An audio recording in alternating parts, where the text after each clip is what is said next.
the guys from Ping, they've kind of shown me how much the equipment matters. I just love that I can hit any shot I kind of want. We're going to be able to tell some fun stories about what goes on here to help golfers play better golf. Welcome back to the Ping Proving Grounds podcast. We've got an awesome reserve in today. Christian Pena filling in for Marty Jertson here at Augusta National. We also got a guy by the name of Bubba Watson. You may have heard of him before, two-time Masters champion. Christian, I want to start here, though. Bubba, the nice guy that he is, brought you to Augusta National a couple years ago, and you got a chance to play alongside Bubba, although he made you play pretty far back. Well, it was far back, and the one thing about Bubba, he's got a great heart, and he brought me to Augusta National and John K. Solheim, our president, last March, and the dream come true for me. Love this golf. First time playing? First time, oh yeah, first time pretty much on the golf course, because as a rep when I worked here, you're not allowed to go inside the ropes. And so we came, we had a great time. I mean, Bubba did say, hey, Christian, you were not playing the members tees. You were going to come back and play with me like a man. And so I manned up, even though all 55 years, well, I was 54 last year, but it's really long. I'll just say that. And I didn't know that there's only championship tees and member tees. But it was fun. It was a dream come true. We had a great time. Bubba's taken care of me over the years. Like, I've played a lot of golf with him, and he's taken me to some really cool places. This is number one. So anyway, it was great. Tough to beat that. Bubba, can you kind of dive into the experience, how his game was, how he played from the back tees, how many head covers he pulled out on the par fours? Oh, gosh, I lost count. But the key is, though, you don't want to leave being an ex-professional golfer, as you are, and a champion in Japan it is. Yeah, hey, good memory. And so I love when the Japanese media comes up and takes pictures of you and talks about all the history. So anyway, that's a different podcast. So my thing is, though, when you come to Augusta and you play and you have any kind of ability, you want to be back there. Totally. You have to. Like, why say that you played Augusta National and you played the up tees? Like, you want to say you played all the way back. You saw how difficult it is. You felt it. And you're like, man, and now you can appreciate it when you watch it on TV, right? You can see the struggles. You can be like, oh, yeah, I felt that struggle. Number 11 is a struggle for everybody. So there's guys this week, I don't even know what the weather's going to be on Saturday, but this week guys are going to have head covers off. So yeah, he's right. It was a great experience from the back. And what is always amazing to me is Bubba and how he plays the game, and like from the back tees, how easy he can make the golf course look and the shots that he hit. I remember, I'm just going to tell a story. Sorry, Shane. So 15, he had he has two drives, his dink drive and then his bomb. And he hit the little dinker out there. Didn't really hit one hard. And he was probably 250 to the pin and it was back left. And he says, you know what? I want to try out this 3-wood. I want to try to hit this shot. And he hit this 40-yard slice 3-wood that I swear was coming in sideways to that pin. I don't even know if it went over the water. I think it went around the water and then hit like the middle of the green and rolled right past the pin. I think he almost made a 2. It's probably the best shot I've ever seen. It was just, it was amazing. So like for me, I'm just like a giddy guy just watching a great player play golf, and it was amazing. Bubba, the way you've played golf over the years, I mean, it's must-watch TV. I mean, especially when you're winning those Masters Championships. I mean, I will never forget the tee shot you hit on 13. We'll get to that in a little bit. I don't know if that was the line you were picking, but we'll ask you about that in a bit. But shots like that, the 40-yard cut or, the wedge shot you hit in the playoff, do you see lines, or is it just the feel in your hands that makes sense to you to be able to pull off these golf shots that even a lot of pros wouldn't have either the guts or the ability to pull off? Yeah, it comes down to feel, right? You see the shot, you visualize the shot, you've hit it before. The shot that he was talking about with the slice 3-wood, that's 250, right? So a 3-wood's going to go further than that. If I hit a dead straight 3-wood, so you don't have the club, right? You can only allow 14, so right. you got to figure out a way to do it. And so the 40-yard slice is just a way for me to get it up and get spin on it, but slow it down, right? And so that's what I envision. That's what I see with the pin on that side, the left side. So I'm always trying to figure out. So if I don't slice it, now we still have a room over here and we can chip to the hole. So that's what I'm seeing in my head. Now to pull it off is a whole different ball game. But yeah, so visually, mentally, I picture this shot and I can see myself pulling it off because I've done it with buddies and things like that. Now under the gun, can you pull it off at that one moment? And luckily, I pulled the shots off twice around this place, so it worked out. Do you see like a start line? Do you pick, like Jack Nicklaus famously picked a spot, 3 or 4 feet in front of him? Are you picking a spot to kind of cut it off of? Or again, I mean, I know you're such a field player. Does it just, again, your hands and your brain, it just kind of makes sense to be able to kind of cut something, 40 yards onto a pin that it's going to kind of land in the area too? Yeah, so it depends on the shot, right? So like a 3-wood, it's more of like I want to aim it far enough over. So you're going to, and then off a tee, you're actually looking for something, right? Okay. So I'm looking for a tree. Maybe if it's a crowd, it's a person or edge of a bunker. I'm looking at something way in the distance to start it, and then feed it off of there. The big slices, you're basically, especially under gun or under the pressure, you're aiming it and going, okay, if I really slice this, I'm barely going to get in the rough on the left. If I underslice it, we're just going to be in the right rough. So long as I slice it, I'm good, right? You hit it perfect in the middle of the fairway. So you're trying to play the percentages in your favor. So this is your 16th start here at Augusta National. Okay. I wanted to go back to your first. It was 2008. I believe you got into that because of your great play at the U.S. Open at Oakmont. Yeah. I think that's how you got into it at 08. Do you remember your first Masters? Can you kind of take us back to like nervy young Bubba Watson playing at the Masters for the first time, obviously having so much history in the state? There was a lot going on that week. 2007 finished 5th at the U.S. Open. Not that I'm mad about going bogey the last 2 holes. I wasn't going to bring it up. Yeah, exactly. So, I got to call my dad. It was Father's Day after the U.S. Open, and I called my dad and said we're going to the Masters, and he was excited. And so we get there, and Boo Weekley, he's Slocum. They're my idols. They were the guys I looked up to when I was in middle school. They played in the same high school I went to. They were older, so they were out of high school when I got there. But those are the 2 guys that I wanted to emulate when I got to high school. And so for them to be at the Masters, that's the only year that all 3 of us were at the Masters. Awesome. And so our hometown, that was a big news for our hometown, right? It's one of those things that I think there was a couple stories written about that, but 3 guys from the same small town, same high school, were here. So that's really what I remember. I remember playing a practice round with them, goofing around with them, and always seeing them. Those are the faces I can remember. I knew and I could talk to. And it was all new to me with the other guys, and the Masters was new. And my caddy, Ted Scott at the time, he was like, man, just drink it in. You're good enough. You're going to be back here. You never think that. You shouldn't think that. You should always be grinding towards making it back. But so really the golf itself, I really didn't pay much attention about that. So I don't even know what I finished. I think it was pretty high up. I know I made the cut, but then in 2009 I wasn't here, so that one kind of upset me. So then I wanted to get back. T20 not, by the way. Was it? T20 that week. But it was a low last round, maybe? Yeah, I think you played really well the last round. Yeah, so. I want to talk about 2012 because you were trailing headed into the final round.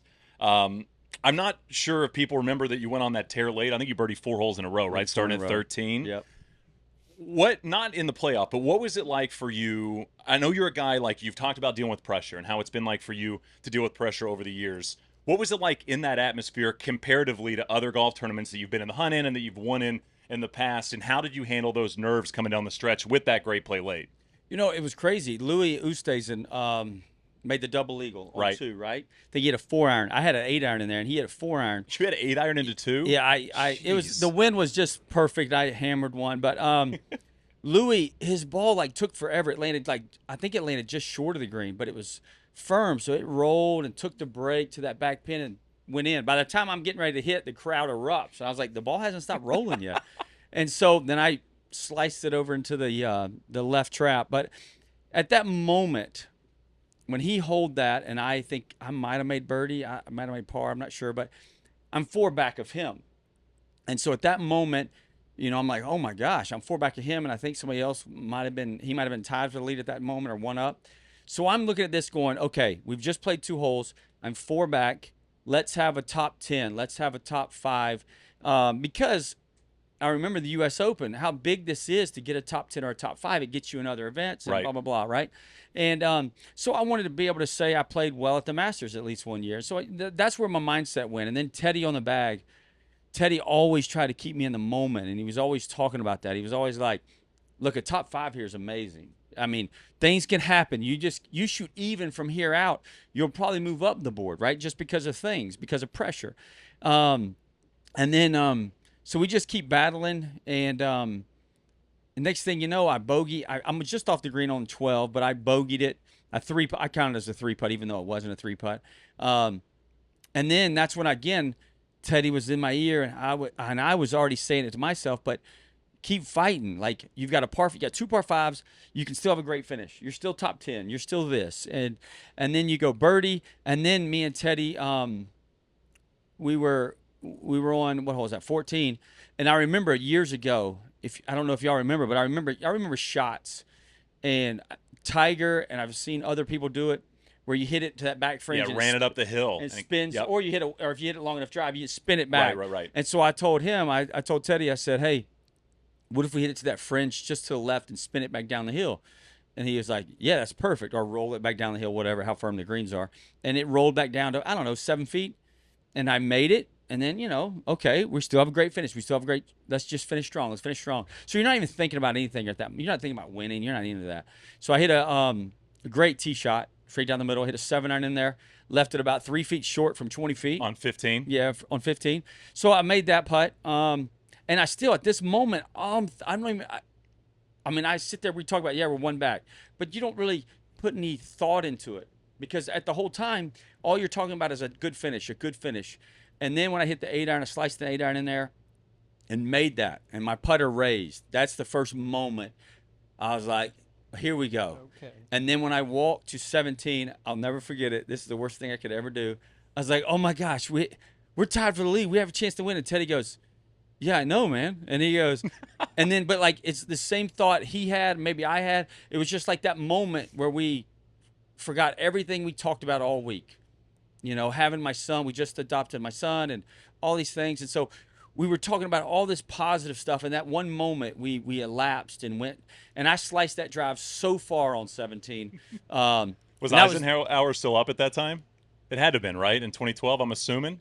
There had to have been that tree over there on 17. I'm assuming in 2012 it was. Yeah, it could. Yes. Think so. Yeah. Yes. But, we don't even see that tree because that tree, you guys hit it that's too not far, in play, yeah. right? And so, but yeah, so we lost our minds for a second, and just enough where I could slice it. And so that's where we just, so coming back, those 4 birdies in a row was amazing. But it was just, we never thought about winning. We never did. We just focused on having a good finish, and then we get panicked on 17. But yeah. Made par on 17 and 18, obviously getting that playoff. And then, I've read that you said, I'm never going to go down there and hit that wedge shot again, right? The playoff wedge shot you've hit. Do you ever go down there and look? I've hit it one time. I hit it with Ted Scott. I brought Ted to play, and I used a 9-iron with him. Because you used gap wedge when you hit it? Is that right? I used gap wedge, 52 degree. But I flipped over his 9-iron and hooked it with a right-handed club. Hit the green? Maybe. Doesn't matter. All right. I mean, we've been trying to go down there and find it. I think, have they changed trees and stuff down there? They've added some trees. Okay, that's what I thought, because every time the time we came out, and even when we go gallery out there, we go down there, I'm like, I don't know where this spot is. Yeah, they've added some trees. I remember a couple years ago, before they added the trees, me and Angie flew in here to play, and they said, hey, do you want to see the spot? And Angie's like, yeah, I'll see it. And so they got it GPS pinpoint. And when our group was on 8, they said, hey, they came up to us and said, we put a flag right where it is, because there's nobody in front of us, so nobody else would know what they were doing. So they did it secretly, and so we went over there, and guys we were playing with went and looked at it, but they had a flag, a little flag just sitting on the ground. Yeah, they could do it with GPS. I mean, it's one of the great shots in Masters history. I mean, when you really think about it, I think every time I watch it, not only am I impressed by how much you move the ball, but I mean, it's just so cool because it rips close. Yeah, I mean, it has so much side spin, and you rip it up the hill, which is just so wild. Where's the gold wedge? Because Ping made you the gold wedge as opposed to the gold putter. Where's the gold wedge? Is it at home? Is it in a trophy case? It's at home in the trophy, in the office, in the trophy room. So it's sitting right there, and the same as the putter as well. Yeah.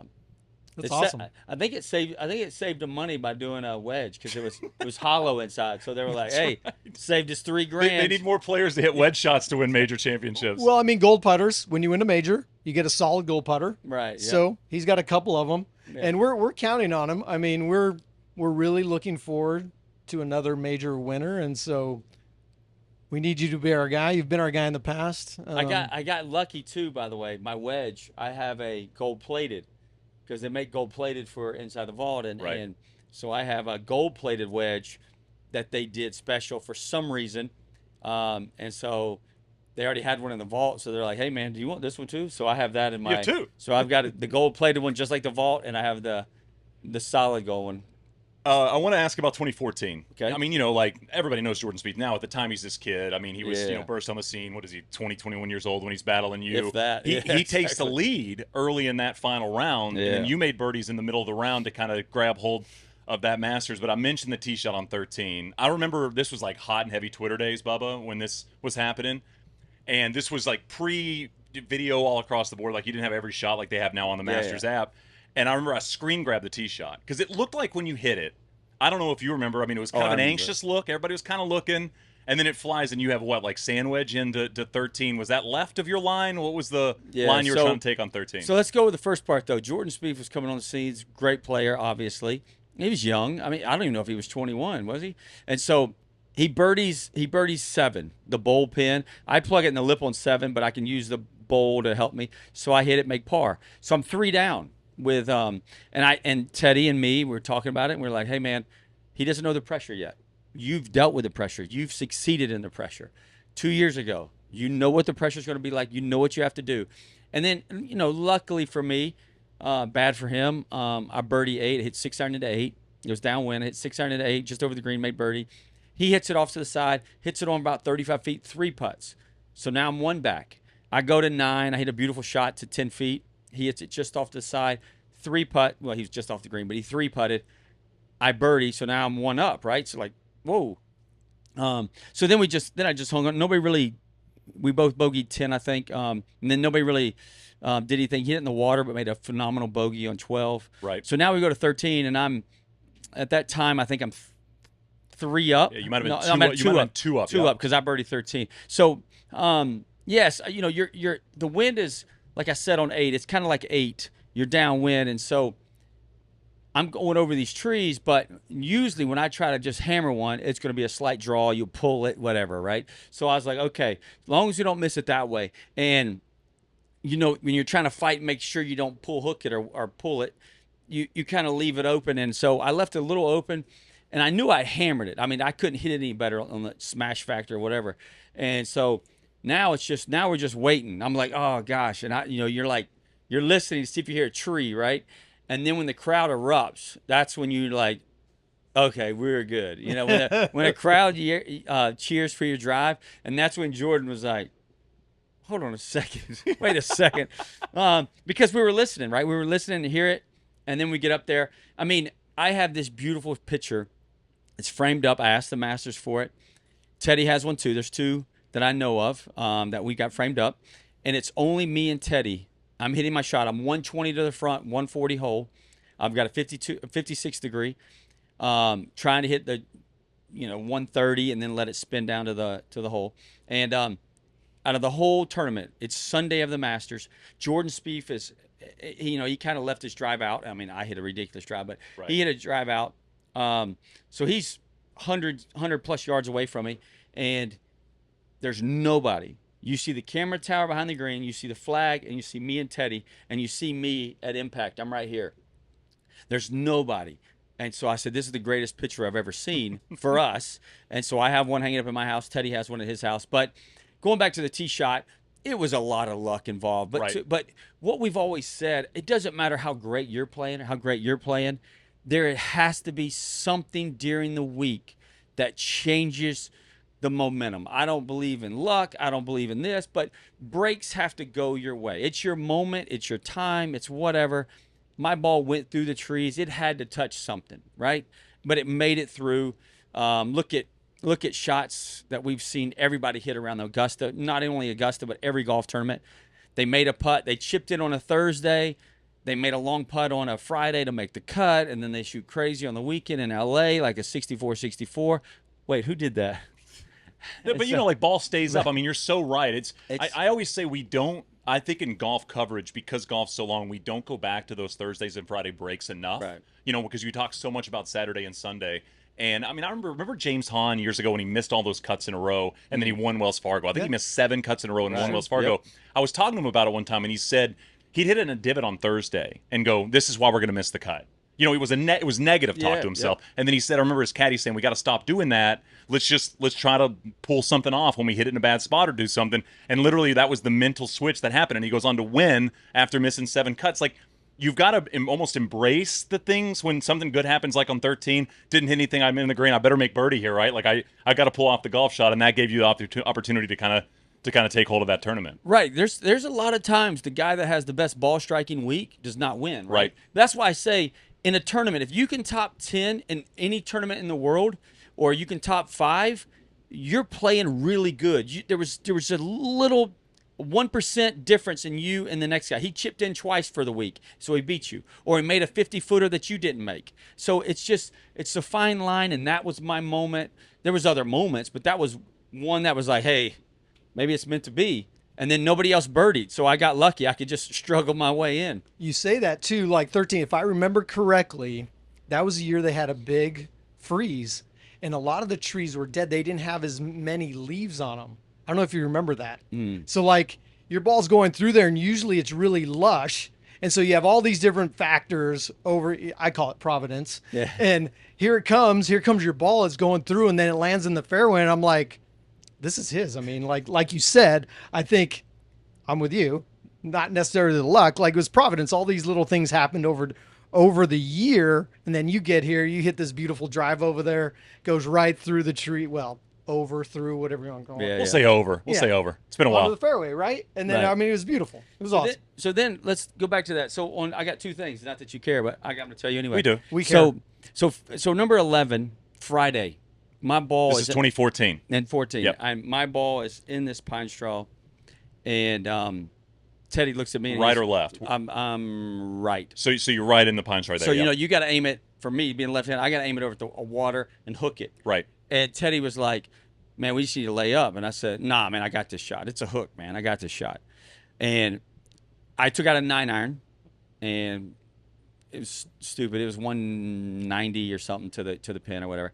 So I took out this 9-iron. I've got to aim left of the water. So I hooked it more than I hooked it in the playoffs same year. And it's a nasty lie. And I just rope hooked this bullet, and it just catches the slope right on the front of the green. And he goes, but before we hit, he goes, you're 1 under, man. Like, we missed the cut, right? If you hit this, make a triple, whatever, right?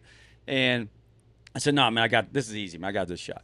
And so I pull it off, right? But then you go to 15 on Sunday, and I don't know if you remember, but I hit it in the pine straw, that little inlet of trees. Yep. On the left, I'm in the pine straws. They've added some trees, by the way, just for the record. On 15, because I've been interesting. there before, and I can't do the shot again.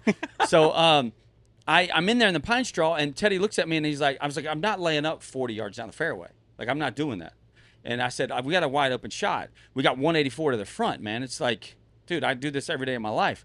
And I was like, I'm going to hit a 6-iron, hit it low. We're going to go over the green, just on the left of the bunker. Pins in the back middle. You know how that pin, kind of traditional pin we've used to Right. it many years.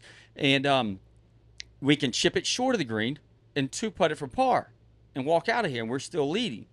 And he goes, all right, man, if you can do it. I thought, man, this is easy. I know I can do this. I love this. And but when I watch coverage with my family and listen to people, the commentators are like, what is he doing? Why is he doing that? And we've actually thought positively why we're doing it. Now I've got this downhill slope wedge shot, and I'm going to have to try to lift it and spin it and guess right on the distance to that green. I would rather go for it and then fat my chip shot than fat it in the water. Totally. So I'm looking at that, and so it's an easy shot for me. I was like, man, my 6-iron goes 200 yards. We're going to hit easy. We're going to hit it low, bullet, flat 185, 186. It's no problem. Boom. We do it just over the green, make par. And everybody's like, why would he do that? Well, because that was the best opportunity for me to make par. Well, we felt.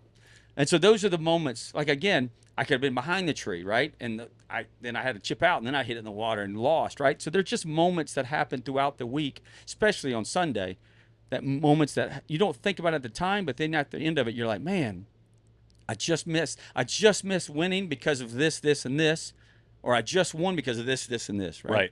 Right. Fancy dinner 2014 after the Masters win, right? Was that Waffle House night? That was Waffle House night. So what is a Bubba Watson Waffle House night order? So I get every time I go to Waffle House, I met the owners a couple weeks ago. It's pretty funny, people that started it, but they know my order too.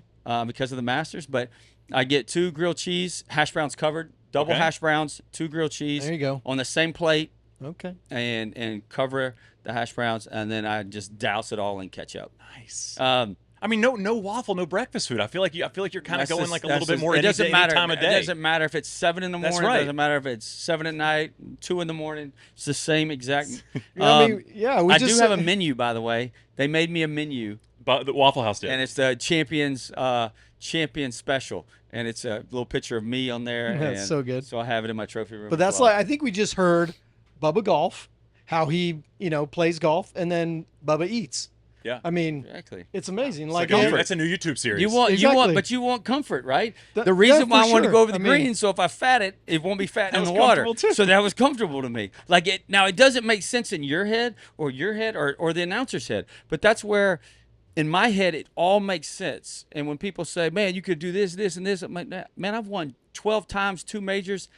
My career is better than I ever dreamed it would be." Yeah, who doesn't want to win 40 times? But some people just aren't cut out for it, right? I mean, But the thing about Bubba Golf too is people always ask me, "Hey, when I go out to a tour event, any type of high level golf, who should I go watch?" And I'm like, "You got to go watch Bubba." Of course. I mean, I said because you do think differently than most people. I'm boring. I try to hit it straight, Right. down the middle, not very far. You like to hit it high. You like to cut it. You like to hit it low, draw it. I mean, it's so much more fun to watch. And I wish I could do it. But like Bubba Golf is a real thing. And I tell people all the time, you have to go watch Bubba play golf because it's different than anybody else.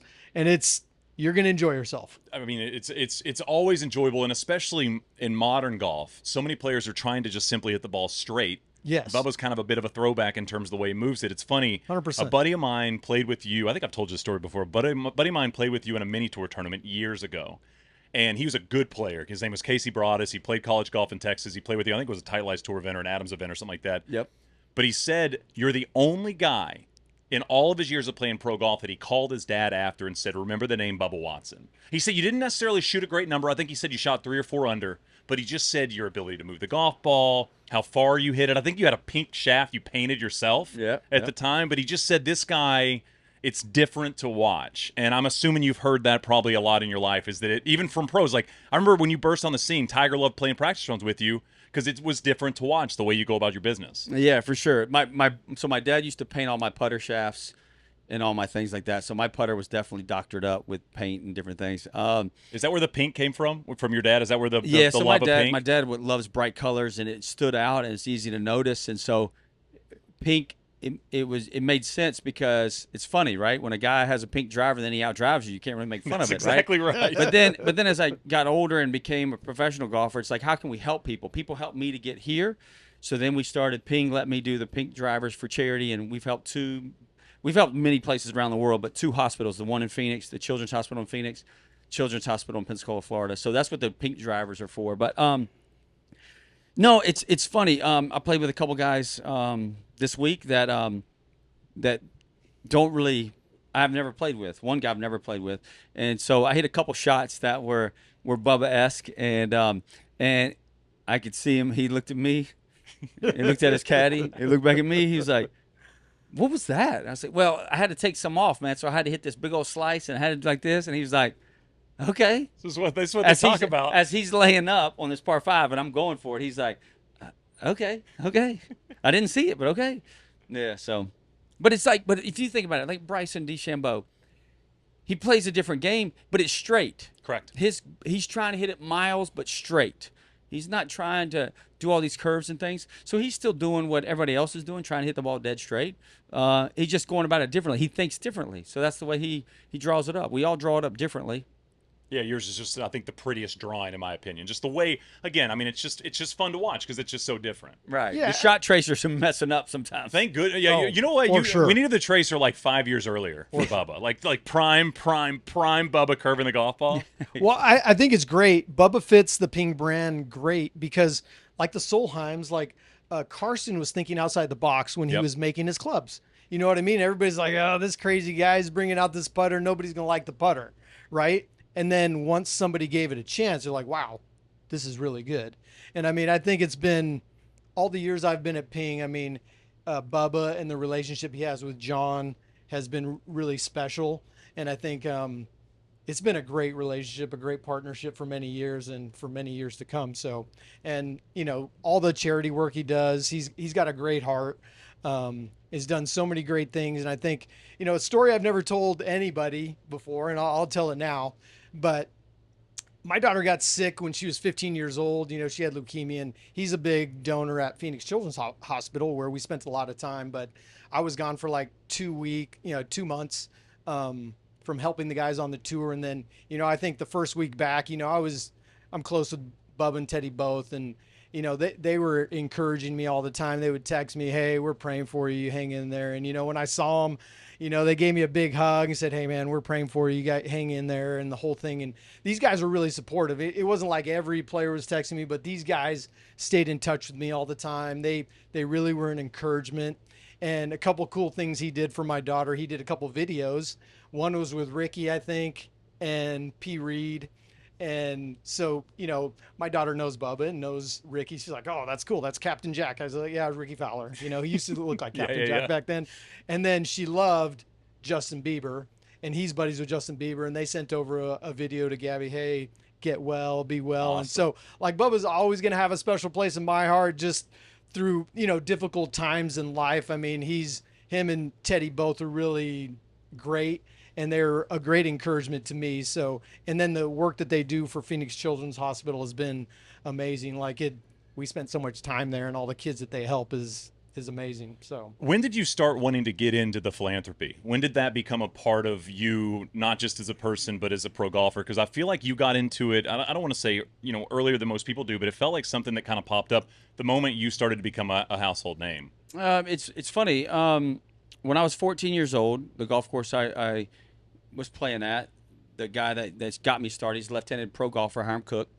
He loves junior golf, right? That's how you build the game of golf, right? The grassroots it's not pro golfers on the PGA Tour or at the Masters. It's the club pros in the city. It's kind of like the churches. They know the people of the city, right? Totally. And so there was a Special Olympics group that used to come out, and I used to help with that. And he said, hey, why don't you come out and help? And you learn so much. I mean, these guys and girls are just smiling and having a blast and all these things. So I used to do things like that, right?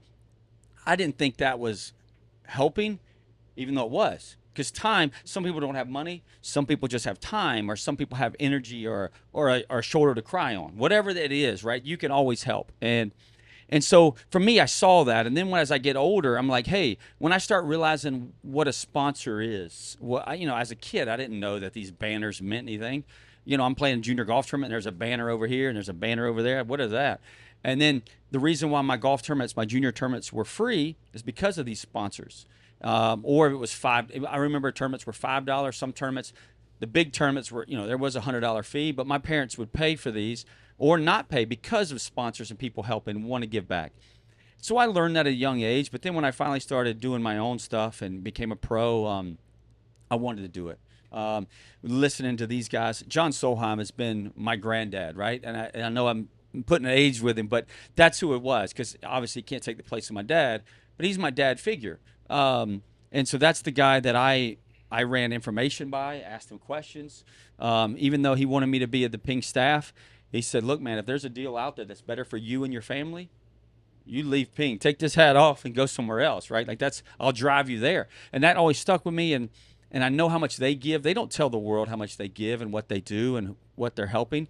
And so that's where it just started resonating with me and who I want to be as a person, where I come from. There's somebody helped me throughout all my years. And so I wanted to give back. And then when you start thinking about, like, my wife, we had to adopt both of our kids. How would you not want to help kids? Kids are born into a situation. They're not asking to be in that situation.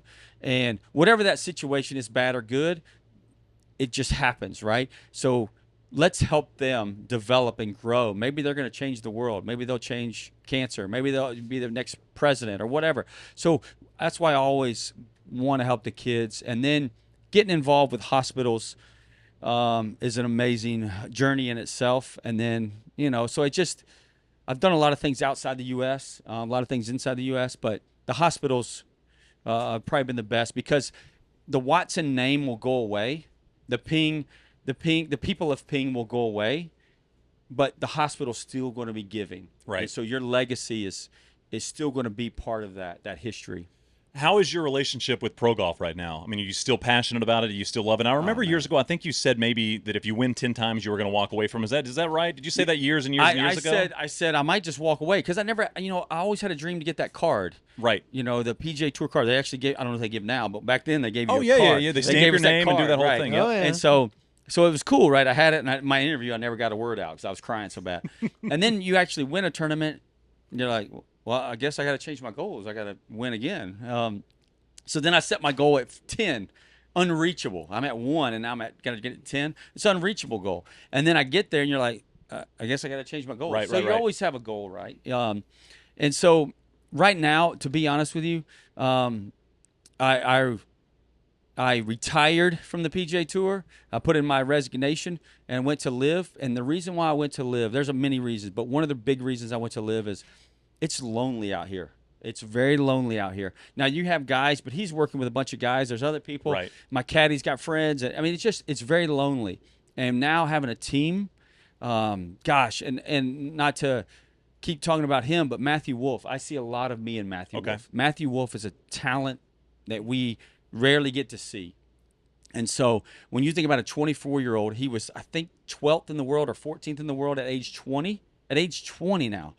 And then been through some struggles. I've been through some struggles. So going back to the 10 wins, I wanted to retire. I wrote a book about my issues, my mental issues, because I don't Anthony Kim, there's a lot of people I'm mentioning now. Anthony Kim mentioned it last week, that you're lonely. He felt lonely. A million people could be around you, but you still feel lonely. Right. And that's how I feel. That's how I felt. And I didn't know how to deal with it. And so I wrote the book to help me, but help other people. And then Matthew Wolff, I see a lot of him in me, or me in him, or however you want to word it. And such a great talent, better talent than I've ever been. But forget his talent. Who he is as a person is what I want to help. So Live is giving me that opportunity. Being a team golf gives me the opportunity to help people around me and just be a light for the people. I don't have to say words to you, but if you watch what I'm doing, how when I leave my wife or how I greet my wife, I always give her a kiss because it could be the last time.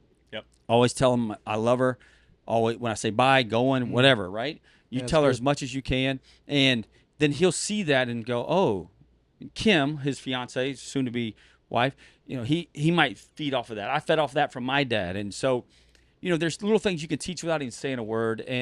But the first phone call I made to him when I made the trade was, Matt, I've been trying to get you in my life for 5 years. We've been friends. I've helped you. I've sent you texts, but now I want to help you. And I said, I don't care what you shoot.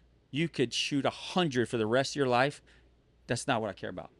And so that's where, when you ask about the game of golf, my game of golf, I'm healthy, about almost 2 years from my surgery, where they said I was going to blossom around 2-year mark. Just like any athlete, they have surgery about the 2-year mark, you start really feeling 100%. And I'm 45, but I feel energetic. I'm excited. And then having people around me, a team, where we can battle together. It's just like Ryder Cup, President's Cup. Right. We want to battle with them. Even if we don't hang out for that 1 week, we're best friends. Totally. And we are pulling. We are blood, sweat, and tears together. And so that's where my journey of golf right now is at an all-time high, because it's not about me anymore. For years, it was all about me, and I don't care what you want to do. It's about me. And so now it's so much more fun than that. That's a long answer, but it was a great answer. Is it strange to be a mentor? Like, you mentioned, you're a young person. You come up and you're taking this from this person and you're giving this to this person. Then you get to a point in your career where all of a sudden you can kind of give back to this younger generation that, as you said, you might see some of you in, or you might see them going down a path that you think might not be the right path. Is it strange to be a mentor now in your career?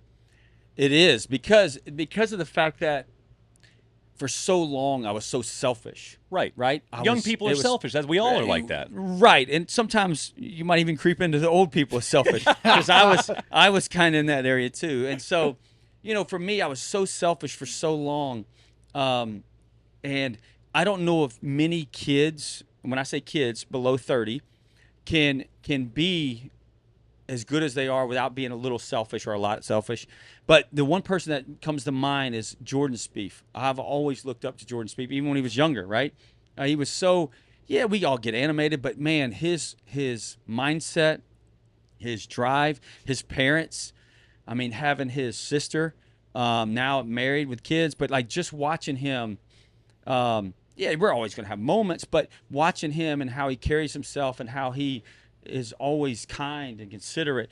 I always think of him as older than he truly is, right? And so going back to that, there's no way at that age and that successful, oh my gosh, who knows where I'd be, right? If I was successful as Anthony Kim I at his age, I probably would have been dumber than I am, right? And I was pretty dumb. I got a lot of stuff written about me that was pretty dumb. But, so, I now being able to, and especially a guy that's willing to listen, a 24-year-old Matt Wolf or anybody else that's willing to listen, I'm thankful for that because, like, I'm almost double his age. And I'm like, look, man, I'm trying to help you catch stuff before you get to where I'm at and have to write a book about the problems. But so yeah, it's crazy to think about, but it's overwhelming truly to think about. And I mean, I'll probably tear up, but when people come to me and say, hey man, this book meant this to me, this book did this, and let me tell you what's going on in my life.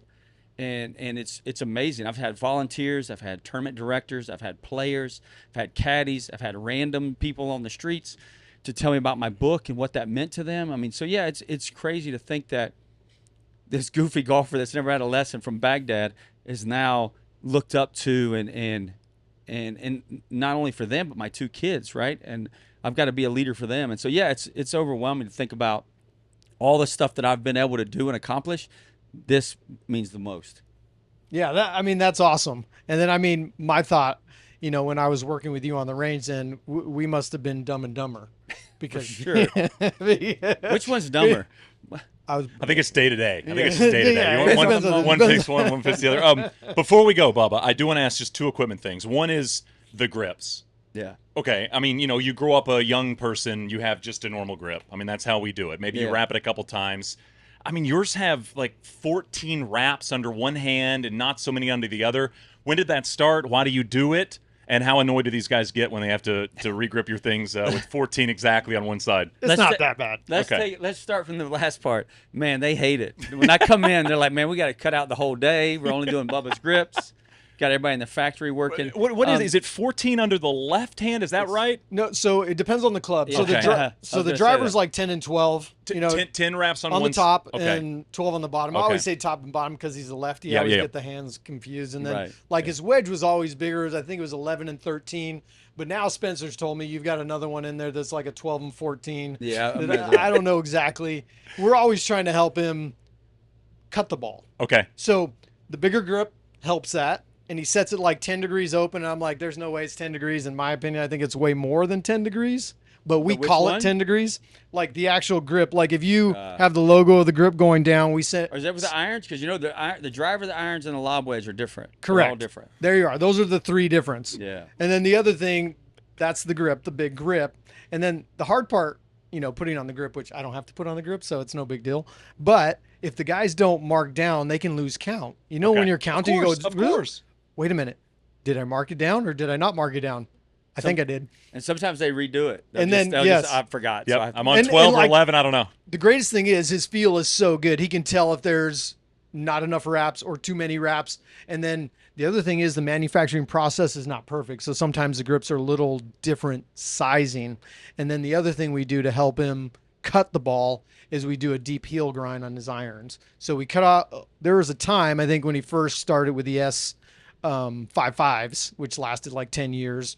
There was a time where we went through it. Hey, we're bending them flatter, trying to get him to cut a little bit more. Felt like the heel was grabbing. So we just, grind off the heel a little bit. And we did the same with the Blueprint S's. Yeah, the Blueprint. So you got a nice, but the grips are amazing. I mean, I love showing, we still do have a Bubba driver in there. People come in, they can grab it and they're like, wow, how come it's on sideways? I said, that's the way he likes it.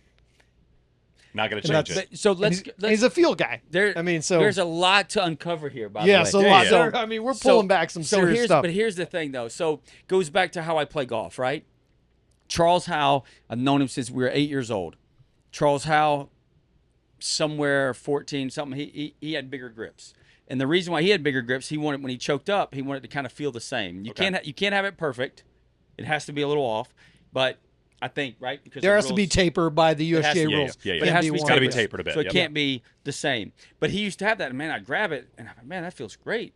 But then, so now the beauty of ping that people don't talk about enough or people don't realize enough, the beauty of ping, it's all engineers. The Solheim family is pure engineers. Totally. They It's come, true. Right? Yes. Oh yeah. Right. I mean, they're engineers Engineering that come. is an engineering company. Right. I mean, we had John Kay was selling stories during COVID. He was down there building golf clubs. You know, I mean, like Right. literally building golf courses in 2020. Right. So yes, absolutely. And then but Carson Manufacturing, they've worked with the military, they've worked with medical, they've done a lot of things behind the scenes that people don't know. And that was Carson Manufacturing. It's the same factory as Ping. It's the same family, same everything. So when we think of this, now Bubba Golf, instead of me changing who I am as a person and changing your grip and doing this and your hand's too far this way, let's get it this way, that changed my whole feel off. Let's work with who I am and fix that. Okay, so if we open the grips, then the club now with my quick hands, I'll just say I have quick hands, I have good feel in my hands and all that stuff. So that's why I played a natural hook. And so now to slow my hands down and my wrist down, let's build the grips up. So we built them up to slow them down from rotating. Now we open them, so then that'll help slow down the rotation and keep the face where I want it to be, so I can maneuver the ball hooks or slices. Then, so that was how I thought of the game of golf. Then the ping just made the engineering work. I didn't know how to make it work, but I said, here's what I want to do. I don't want to change me. I want to change the equipment. That's the beauty of custom equipment. Right. Every person, all three of us are going to be different, right? You might like something. I might think this is the worst thing ever, but it works. And Ping is the company that can do it and make it work for you. And one of the things I'm working on right now is a putter. And this is why I said it's a long answer. So I'm working on a putter. I've used this one style putter for all 13 wins across the board. It's the same style putter. But then Ping was like, hey, man, why don't we do this putter to make you hit it further? And when I say further, because everybody says I lag putts and I come up short, which I do. But it's easy to say hit it a foot harder. You know, okay. You don't just that's my swing. That's my putting stroke. Correct. That's my feel, right. This is who I am as a person. So they said, okay, we're going to make this putter this way. They engineered a putter to hit it harder. And they do, and it does. It does exactly what they wanted it to do. Then they said, hey, your putter face is closing too fast. So we're going to change this hosel and make it arc less and not change you. We're not going to change anything about you, but we're going to change it. Now, what the computer can't tell you, I don't like it. When I look down at it, I'm like, something doesn't look right here. Right. The neck being too long, it makes me feel weird, right? It's just the feeling. So my long answer is now we're back to the PLD answer style putter. Yep. But that's where, when you ask me about the grips and why and what am I doing, now let's go back to that. The driver, I want less open so I can hit the straight bullet when I need it. It's built to slice, cut. Right. And so I want it to do that under pressure. But if I need a hole that I got to try to hit one straight, that's where I have the ability to do it. My irons are built, I always say 2 degrees open, 4 degrees open. And so that, because I like the look of it, I can see the face when I set it down on the ground. Now the lob wedge, the reason why it's built higher, because I feel when I'm trying to hit the field shots, the bunker shots or the flop shot or the little shots around the green. Shot long on 15 that you were talking about in right. 14. And so yeah, I'm trying to hit these shots because I use a lob wedge everywhere, bump and runs, spins, flops, everything. So I want it more open and I want it bigger so that I can feel comfortable when I grip this, that I can pull these shots off that I want to pull off. So that's another demand. Going back to Ping, what again is that I use Ping engineers, they use me because the computer can only tell you so much, right? It can tell you if we were perfect robots, these are the perfect clubs. Right. But now they need me to test them and hit them and tell them this is what I like and don't like. Now sometimes they don't like it when I tell them certain answers, but That's true. But Christian's like, all right, I got to go back and figure this out. 13. We had 13. I think it was 13 clubs or 12 clubs, and they were all one degree apart. And I went through. They set them on the ground, 1 degree apart. And Little test. and they tested me. Yeah, I was perfect. I was 100. I nailed it. grabbed it. I was like, oh yeah, this one's that. You got him in Nah, order. this is that. No, This is fun. the great thing about Bubba, what I loved working with Bubba, is because one of his famous quotes was, I think when TrackMan first came out, he's like, I don't need TrackMan to tell me when I hit a good shot. Like, true. I know what a good shot is. He wouldn't use it for a while at the start. And then we started using it, and it's like a tool, right? But still, his eye has seen him hit the good shots. He knows what he wants. And so, And the feel. in the field, The of course. TrackMans are computers can't tell you what it feels like. I'm like, Correct. man, this doesn't feel good. And that's the great thing too. Whenever we'd bring a new club out, he could hit it once or twice and he knew right away. And like there was no messing around. It was like we either built it right or it's right for him and the feel is on and it's going to be good or not. I can remember, I think it was the Phoenix Open when we came out, it was like the 410 and it was like on a Sunday maybe, and we went out and tested the drivers. It was, I think, the 410 Plus, and it was brand new. And he's the first one we tested the driver with because, I mean, he's the best driver That's right. in the world, You got right? the fastest car in the world. You might as well use it. Exactly, right? And so he's out there hammering these shots on the back of the range at TPC, Scottsdale, and they were, I mean, they were beautiful. And I'm just like salivating over here, and he hasn't said anything yet, and he's like, this is really good. He kept looking at it. He wasn't saying anything, but it was good. Like I knew after he hit a couple, he hit more, like he likes it, right? Because he could tell me right away. He's like, take it away. Take it away, because I mean, come on. Go back to one shot, I can be done with it. Yes, And that's exactly. it. And you know. Yes. Well, But that was the black one. Yes. There was no. That it wasn't pink yet. It wasn't Okay. pink. That's not right. Not that I'm. We didn't have the pink one yet. Not You're that right. I'm high rent and I need a pink driver, but I mean, I didn't have a pink driver, and I was like, "Can I play it?" And they said, "Yeah." I said, "I'm gonna play this one, but it's black." So I used it for that week, I think, For sure. and then the next week I had a pink one. But they were like, "I was like, no, I want this one pink. I love this one. Just make Yeah, this one." because when I remember my boss, Chance Cosby at the time, he said, "Hey, how'd it go?" I said, "It's awesome. Like we got something here. This Like is he loves it. I perfect mean, for him. it was beautiful." Yeah. Bubba, listen, we really appreciate the time. I know you got a busy week, obviously. Same Champions Dinner menu both times you've won. If you Yes. win this week, are we going 3 for 3? Same thing? 100%. Okay. And Rom said it best in some of his interviews is that it's a little taste of his heritage. It's a little taste of his grandma.